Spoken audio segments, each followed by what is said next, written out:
So this right here is called a potato berry. We're going to cut this open and take the seeds out.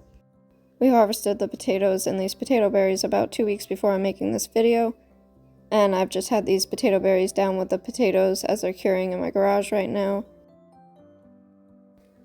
On the inside, it smells and looks a lot like a green tomato.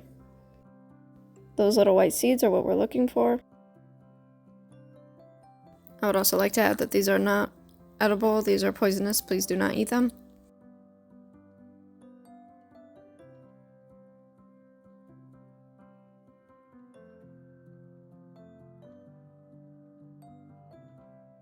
What I'm trying to do here is squeeze out all the seeds. It's going to come out with some of the insides, but we're just going to wipe that onto the towel and then take our knife and kind of spread it out gently.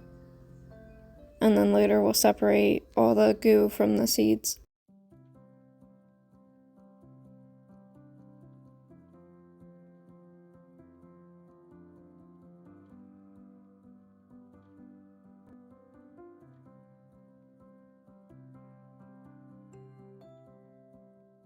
And this is what you call a true potato seed. You can make seed potatoes out of just old potatoes and let them sprout and plant those, which is what I usually do. As far as I know, the weather conditions have to be pretty much perfect for growing potatoes to be able to get these potato berries on your plants and have them be able to mature and have seeds. We had a very cool, moist summer, so I think that helped with producing potato berries, and we had a pretty decent potato yield. I think altogether we had a total of 23 pounds of potatoes.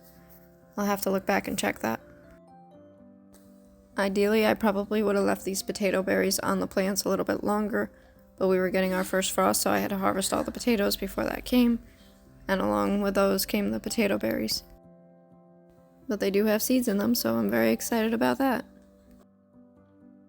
Most likely I will do a germination test on these in a couple of weeks to see if they germinate and see if the seeds are mature. Out of all the seeds that I saved this year, I'm most excited about these potato berries because this is the first year I've ever been able to grow them.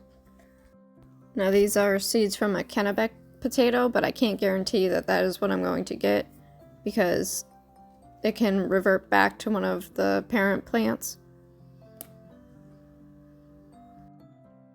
But I'm okay with that. Like I said, this is an experiment and I'm excited to test it out. I'll be growing potatoes both ways, so I'll be doing the traditional way too of just letting them sprout and then planting those and trying these seed, the true seed as well. And I'll bring you right along for that process. I'm just going to repeat the process for all 4 of these potato berries, so I'll speed it up for you.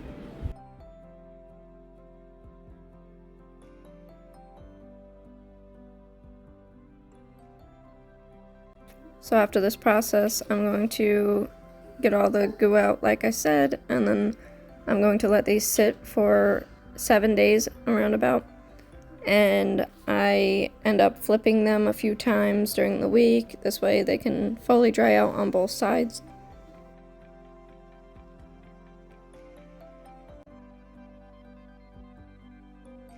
And here I am just separating the insides of the potato berry from the seeds.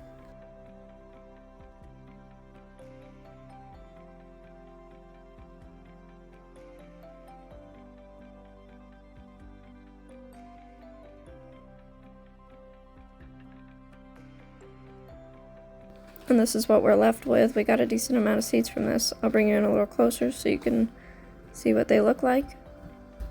Kind of look like sesame seeds. My placement here did get a little bit dirty from this process, but that's okay. I will wash it once we're done here.